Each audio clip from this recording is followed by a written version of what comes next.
जय श्री राधे। पूज्य श्री सद्गुरुदेव भगवान के चरणों में प्रणाम। पूज्य श्री राधा बाबा जी का जीवन चरित्र कल हमने सुना था। नाम संस्कार एवं बाल्य जीवन चरित्र में आगे बढ़ने से पहले कुछ संतों द्वारा पूज्य श्री बाबा के बारे में कुछ अभिव्यक्तियां हैं। पहले हम उनको सुनते हैं, उसके बाद आगे का चरित्र। परम भागवत संत हृदय पूज्य श्री भाई जी श्री हनुमान प्रसाद जी पोद्दार के द्वारा गंभीर तथ्य की अभिव्यक्ति पूज्य श्री बाबा के बारे में। पूज्य श्री भाई जी कहते हैं, बाबा चक्रधर जी पूज्य श्री जयदयाल जी गोयंदका पूज्य श्री सेठ जी की प्रेरणा से कृपा पूर्वक यहाँ गीता वाटिका पधारें और अब तक मेरे साथ ही हैं।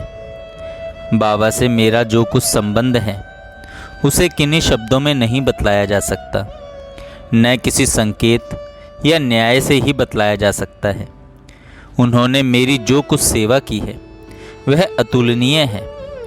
मेरे द्वारा दिए हुए अपमान तथा दुर्व्यवहार को जितना सहा है उतना सहकर शायद ही कोई अपने को सुस्थिर रख सके तथा प्रेम का निर्वाह कर सके।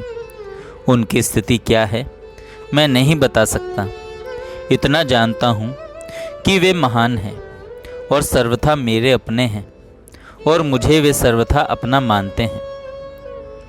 अद्वैत तत्व में बाबा की निष्ठा होते हुए भी रस तत्व में इनका प्रवेश हुआ और वह प्रवेश उत्तरोत्तर वर्धित होता चला गया। जो इनके अंतरंग जीवन के संपर्क में आए हैं उनको मालूम है कि महाभाव की जो एक अगले स्तर की चीज है, जिसकी रूपरेखा शायद जीव गोस्वामी जी तकने में भी नहीं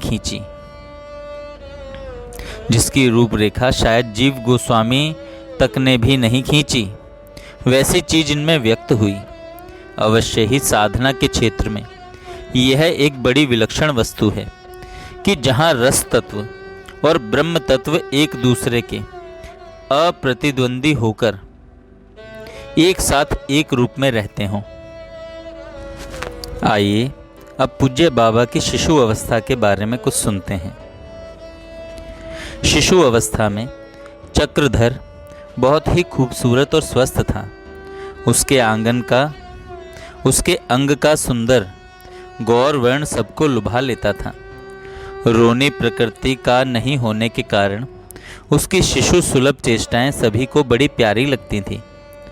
जब उसकी आयु 1 साल की हुई तो कभी कभी हाथ में एक छोटी सी छड़ी लिए हुए वह आता और घर की बड़ी महिलाओं या बहन को खेल खेल में मार दिया करता था।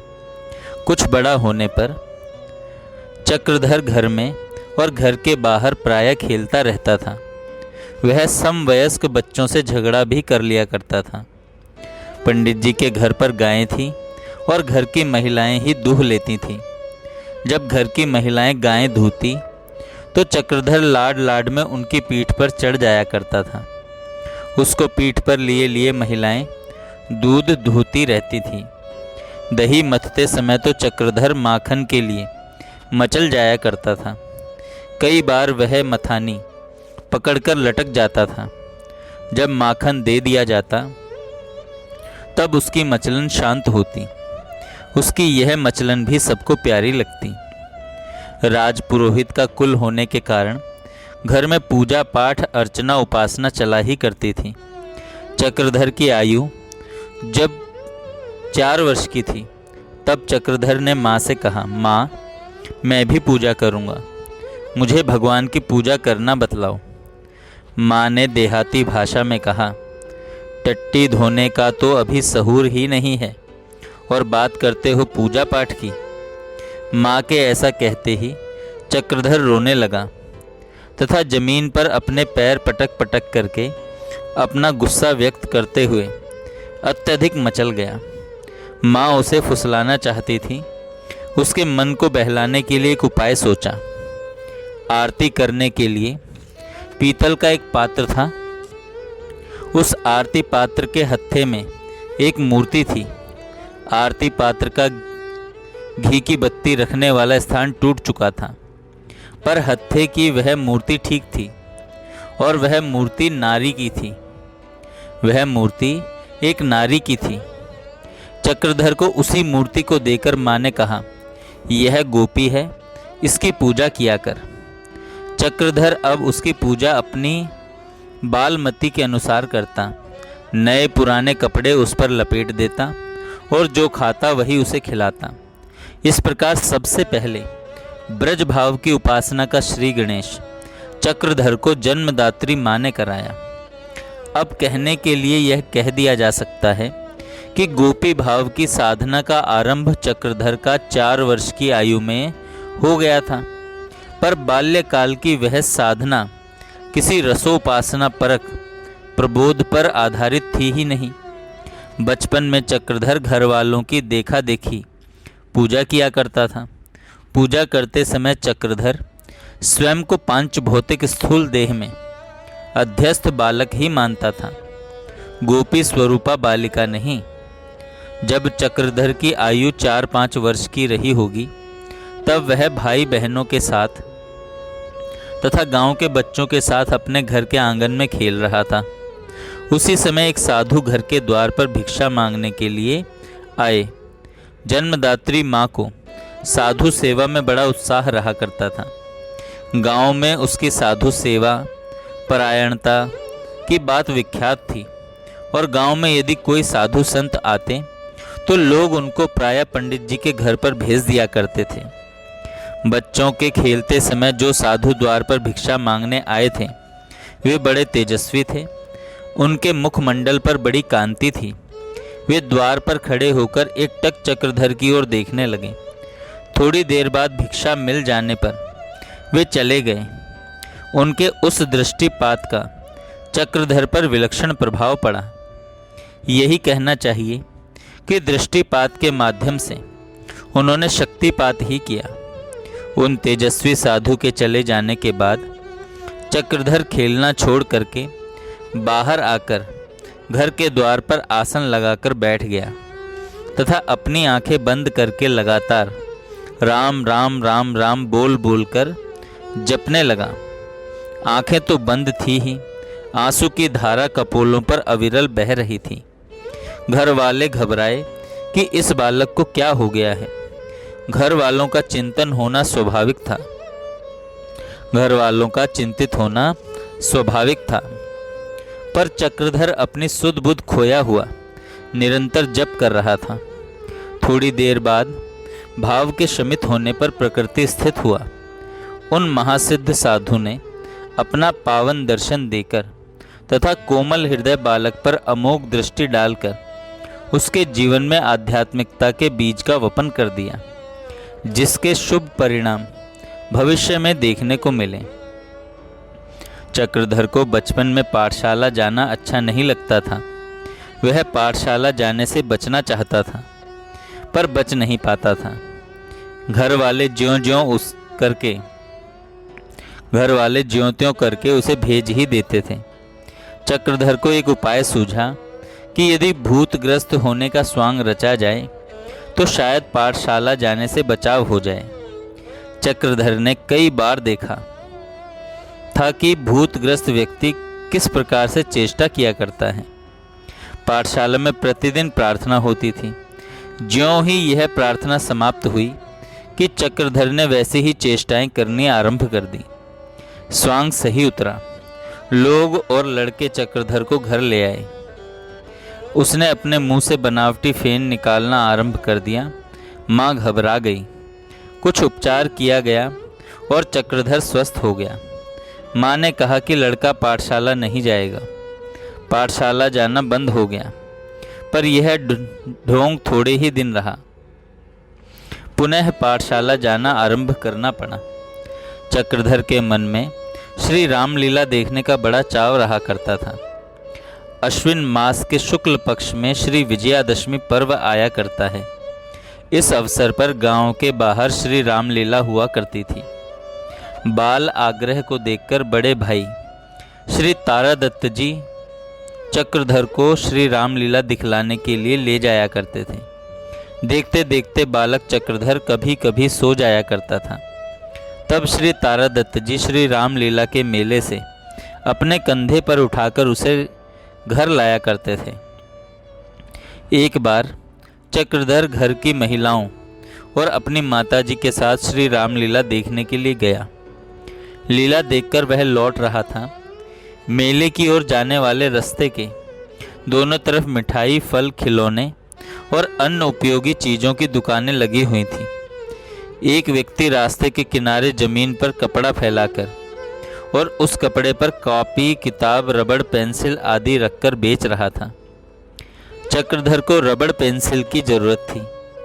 उसने बेचने के लिए कपड़े पर रखी हुई रबड़ पेंसिल देख ली थी,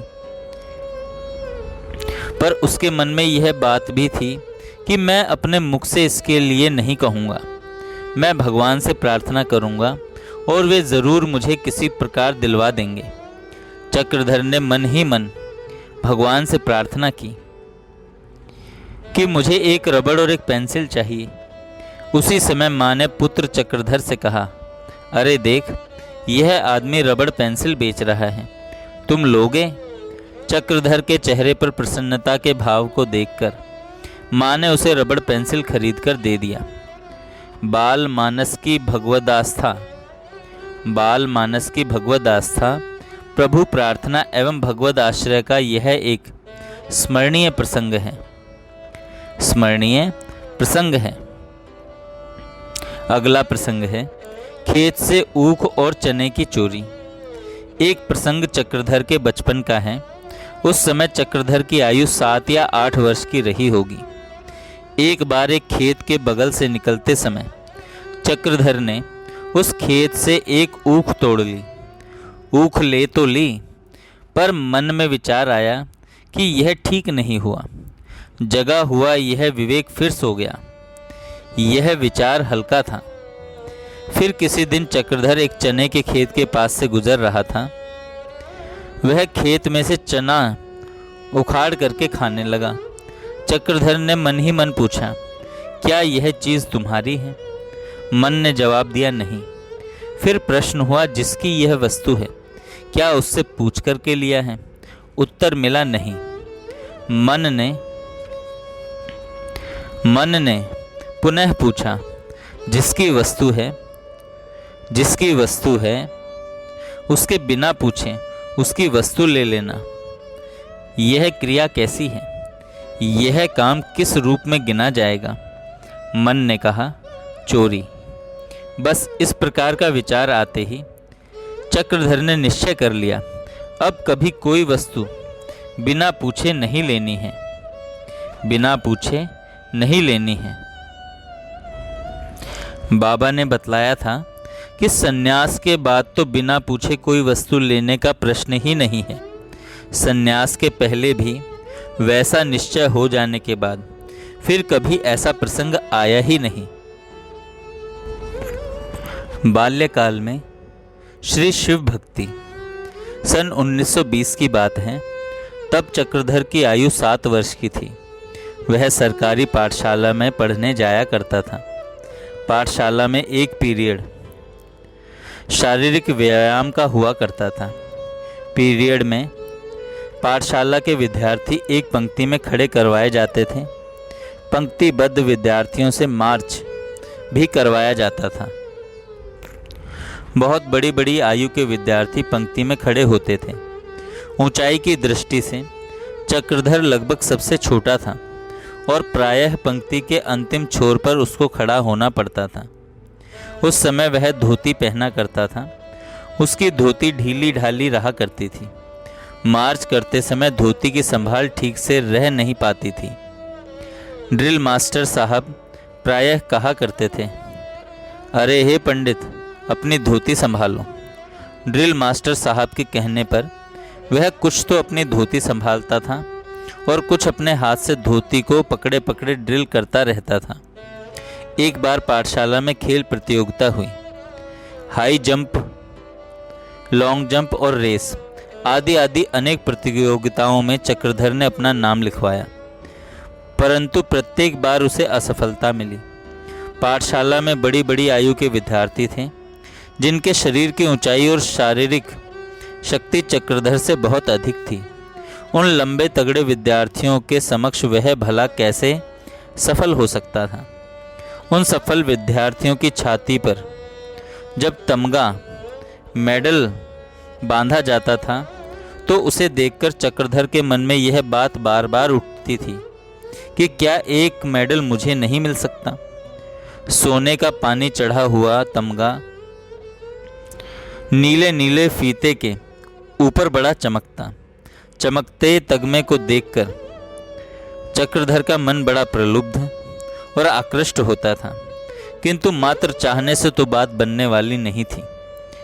वह मेडल तो तभी मिल सकता था जब वह किसी प्रतियोगिता में सफल हो। बाल्यावस्था होते हुए भी चक्रधर की भगवान शंकर में बड़ी आस्था थी। वह बहुत देर तक भगवान शंकर से विनती करता रहा। यों ही नहीं, बड़े करुणाद्र मन से विनती हो रही थी। उसका सहज विश्वास था कि भगवान शिव मेरी विनती अवश्य सुनेंगे और मेरी मनोकामना अवश्य पूर्ण होगी। विनती करते करते उसके मन में एक आवाज़ उठी, तुम गीत सुनाओ, तुम गीत सुनाओ। चक्रधर को भगवान शिव दिखलाई नहीं दिए, पर उसे यह जचने लगा कि भगवान शिव ही गीत सुनाने के लिए आदेश दे रहे हैं। वह अपनी बड़ी भाभी के पास गया और कहने लगा, ए भाभी, तू मुझे एक गीत सिखा दे।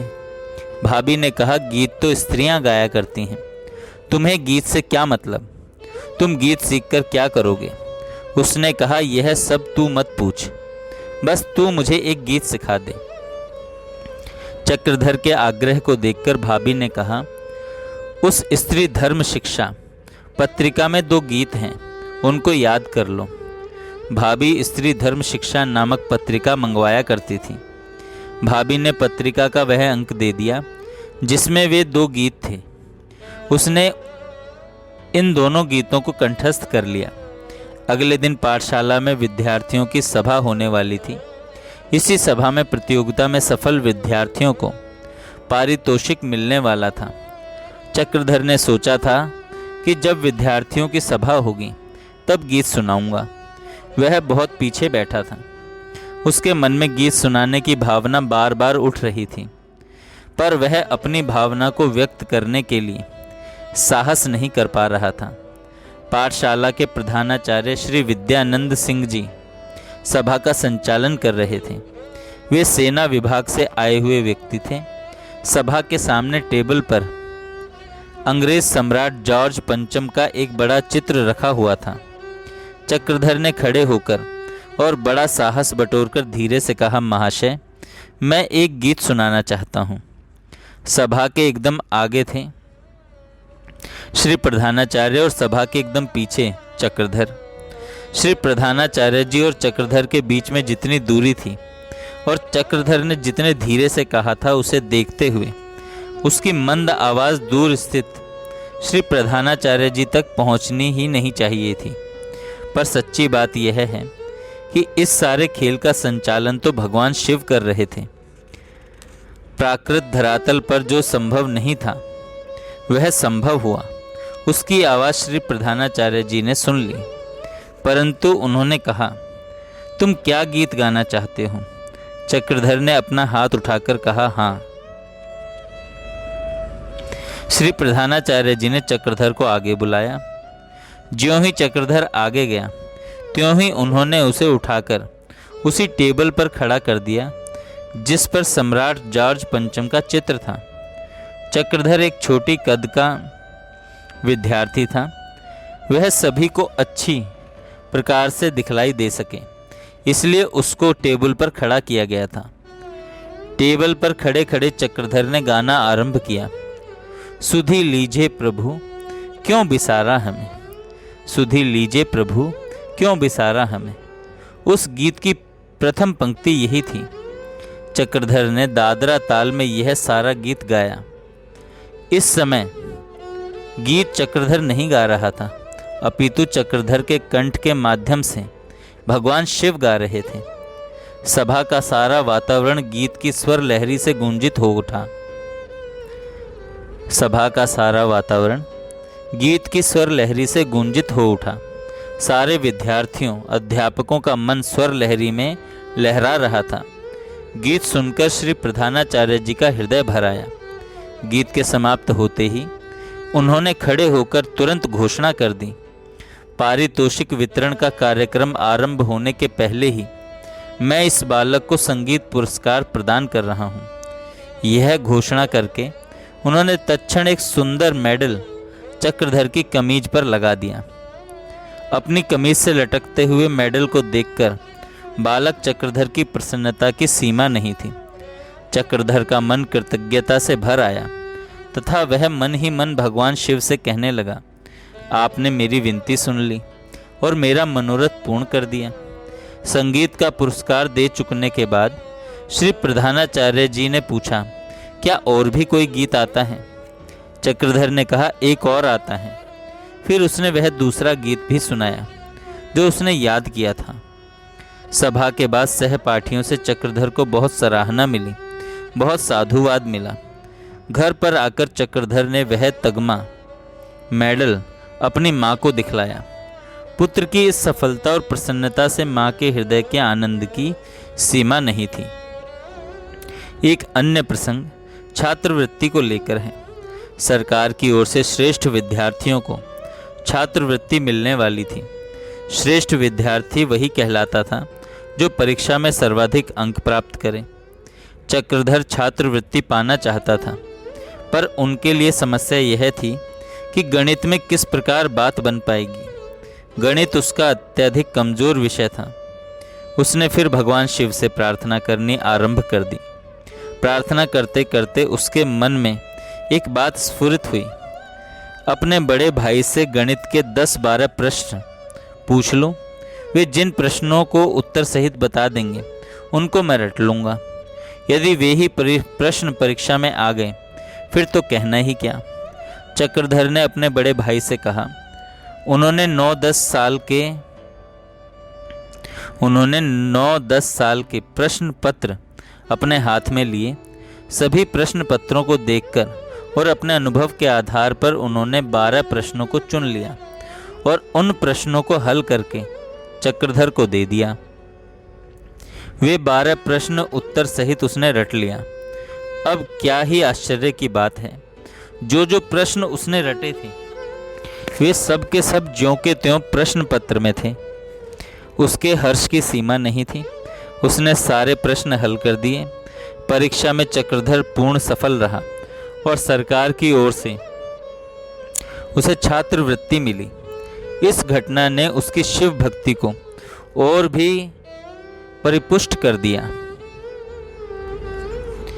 पहले पाठशाला में कक्षाएं A, B, C के नाम से हुआ करती थी।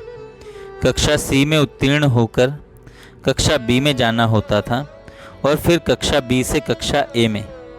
गणित छोड़कर अन्य सभी विषयों में चक्रधर बड़ा अच्छा था। सभी विषयों में वह बड़े अच्छे अंक लाता था। बस गणित में अत्यधिक कमजोर होने के कारण अनुत्तीर्ण रहता था।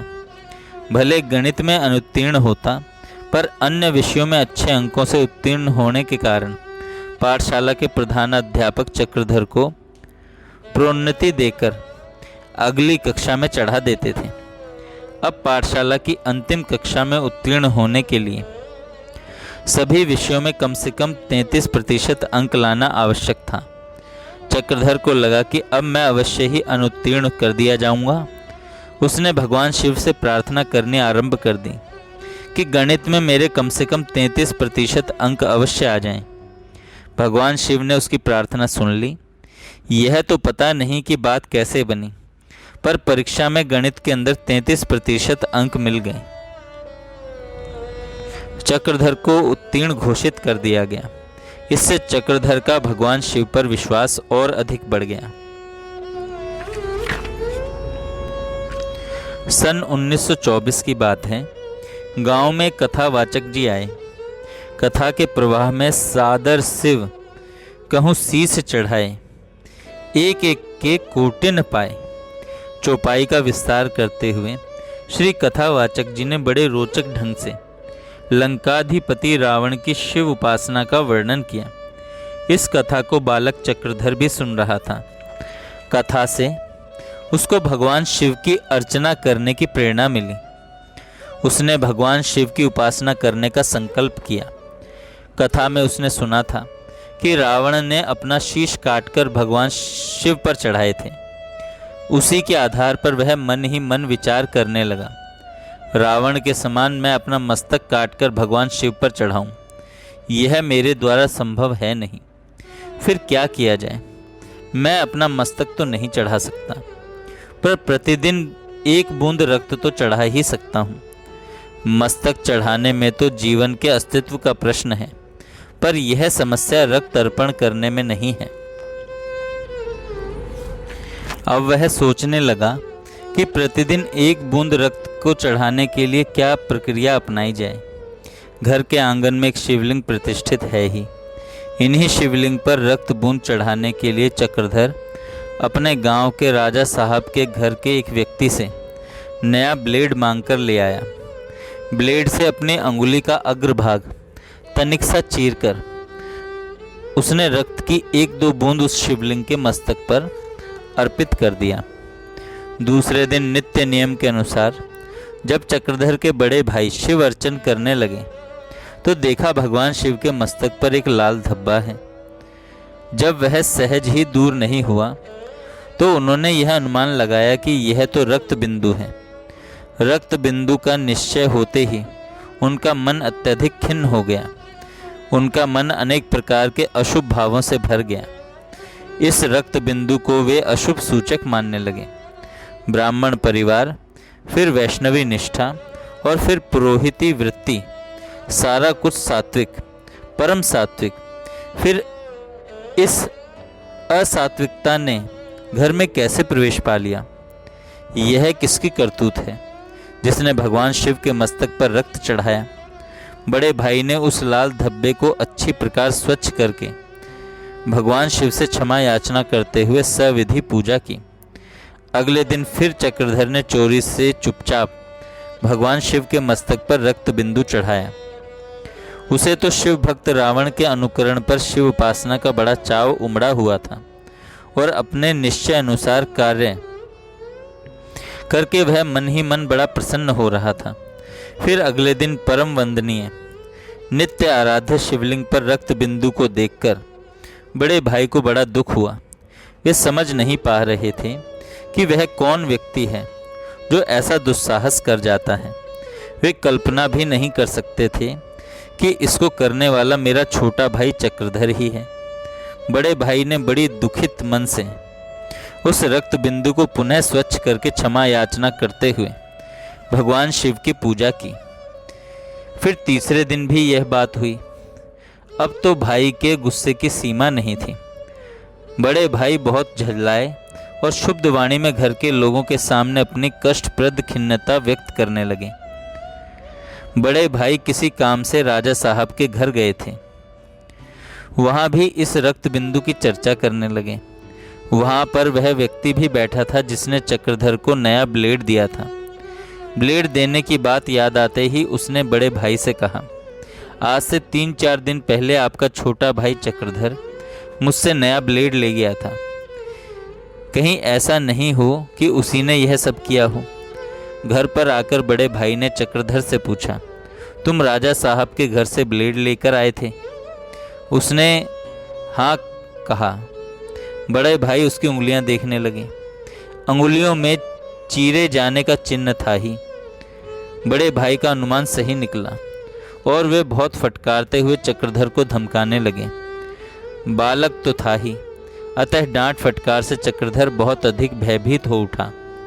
बड़े भाई के तीव्र स्वर को सुनकर माँ तत्काल वहां आ गई। आते ही माँ ने कहा, इसको क्यों तंग करते हो? बड़े भाई बहुत मातृ भक्त थे। माँ के ऐसा कहते ही वे चुप हो गए। सारी बात शांत हो गई, परंतु चक्रधर के मन में तो शिव भक्ति बहुत उमड़ रही थी। बात खुल चुकी थी, अतः अब भगवान शिव के मस्तक पर रक्त बिंदु चढ़ाया जा सकना संभव नहीं था। चक्रधर ने सुन रखा था कि भगवान शिव को शमशान भूमि की चिता भस्म बड़ी प्रिय है।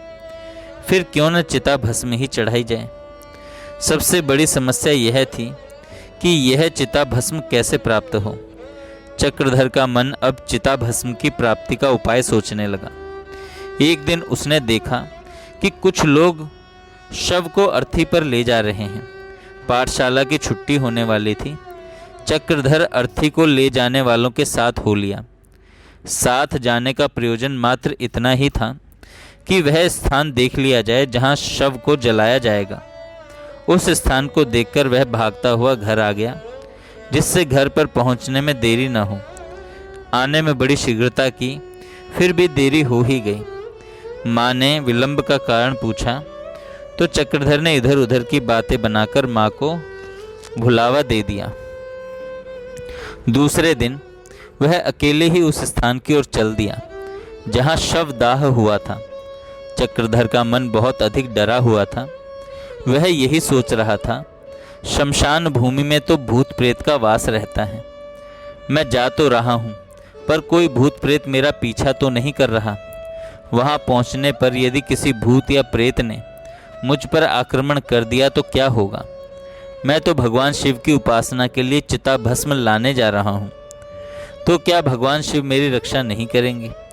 भूत के भय से मन बड़ा आतंकित था, पर शिव उपासना की भावना भी बड़ी प्रबल थी। बहुत डरते डरते चक्रधर ने चिता की ओर भस्म उठाने के लिए हाथ बढ़ाया, परंतु प्रतिक्षण यह भयावनी चिंता सता रही थी कि भस्म के उठाते ही यदि भूत ने मेरा हाथ पकड़ लिया तब तो जीवन से हाथ धोना पड़ेगा। मुट्ठी में चिता की भस्म लेते ही चक्रधर अपने घर की ओर भागा भूत के भय के मारे कि वह कहीं पकड़ न ले। श्री हनुमान चालीसा की चौपाई कि भूत पिशाच निकट नहीं आवे, महावीर जब नाम सुनावे। जय जय जय हनुमान गुसाई, कृपा करहूँ गुरुदेव की नाई का निरंतर जप हो रहा था और वह भाग रहा था भरपूर अपनी शक्ति भर। भागते समय चक्रधर ने पीछे की ओर भी नहीं देखा।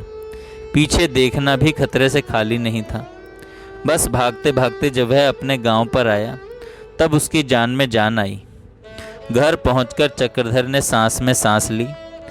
दूसरे दिन प्रातःकाल चक्रधर ने भगवान शिव के मस्तक पर चिता भस्म चढ़ाई। बड़े भाई ने देखा कि आज शिवलिंग पर राख चढ़ी हुई है। उन्होंने तुरंत अनुमान लगा लिया कि यह भी करतूत चक्रधर की ही होगी। पूछताछ करने के लिए उन्होंने चक्रधर को बुलाया और डांटते हुए पूछा, भगवान शिव पर यह राख तुमने चढ़ाई? चक्रधर ने तुरंत रोने का नाटक किया और रोते रोते कहने लगा, घर में जो गड़बड़ी होती है वह सब मैं ही करता हूँ क्या। इतना कहकर वह और भी अधिक रोने लगा। रोना सुनकर माँ भागी भागी आई और चक्रधर का पक्ष लेकर बड़े भाई से कहने लगी, तुम लोग इसे क्यों परेशान करते हो। माँ के कारण फिर एक बार चक्रधर का बचाव हो गया। चक्रधर के द्वारा की गई शिव उपासना पारिवारिक परंपरा के अनुसार विधि विहित नहीं थी, परंतु इतना तो सत्य ही था कि इस शिव उपासना में श्रद्धा का भाव बहुत अधिक था। उसने भगवान शिव की जो अर्चना की वह सब बाल बुद्धि के अनुसार की। परिस्थिति जब शांत हो गई तो अवसर पाकर बड़े भाई ने चक्रधर को प्रेम पूर्वक समझाया और बतलाया कि किस प्रकार सात्विक रीति से भगवान शिव की पूजा अर्चना करनी चाहिए। फिर तो चक्रधर जल अभिषेक, पुष्प अर्पण, स्तुति वंदना आदि से भगवान शिव की अर्चना करने लगा। चक्रधर के हृदय में जैसी आस्था और भक्ति भावना थी, उससे उसे भगवान शिव की कृपा भी प्राप्त हुई। भगवान श्री शिव के प्रति यह निष्ठा चक्रधर के जीवन में अंत तक बनी रही। जय श्री राधे। आगे का प्रसंग हम कल सुनेंगे। जय श्री